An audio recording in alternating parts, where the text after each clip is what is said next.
राजा दशरथ की कथा भारतीय महाकाव्य रामायण से जुड़ी हुई है। राजा दशरथ अयोध्या के प्रसिद्ध सूर्यवंशी राजा थे और भगवान श्री राम के पिता थे। उनकी कहानी का उल्लेख महर्षि वाल्मीकि द्वारा रचित रामायण में किया गया है। राजा दशरथ का जीवन। एक, वंश और राज्य। दशरथ अयोध्या के राजा थे और इक्ष्वाकु वंश से संबंध रखते थे। वे अत्यंत पराक्रमी, धर्मपरायण और प्रजा के प्रति स्नेह रखने वाले शासक थे। टू, चार पत्नियां। कौशल्या, जो भगवान राम की माता थीं। कैकेयी, जो भरत की माता थीं। सुमित्रा, जो लक्ष्मण और शत्रुघ्न की माता थीं। दशरथ ने संतान प्राप्ति के लिए यज्ञ करवाया था, जिससे उन्हें चार पुत्र प्राप्त हुए: राम, भरत, लक्ष्मण और शत्रुघ्न। थ्री, श्रवण कुमार की घटना।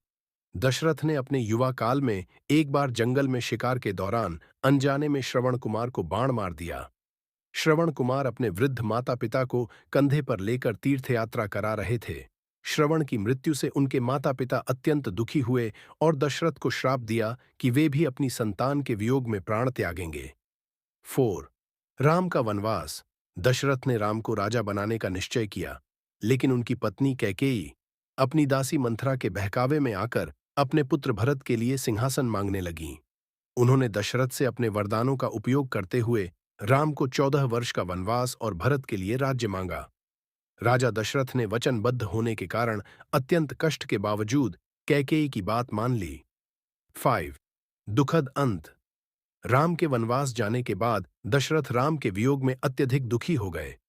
श्रवण कुमार के माता पिता के श्राप के कारण राम के वियोग में ही दशरथ ने अपने प्राण त्याग दिए।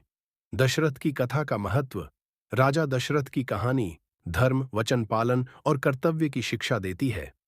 उनका जीवन दिखाता है कि वचन पालन का महत्व कितना बड़ा होता है, भले ही इसके परिणाम कष्टदायक हों।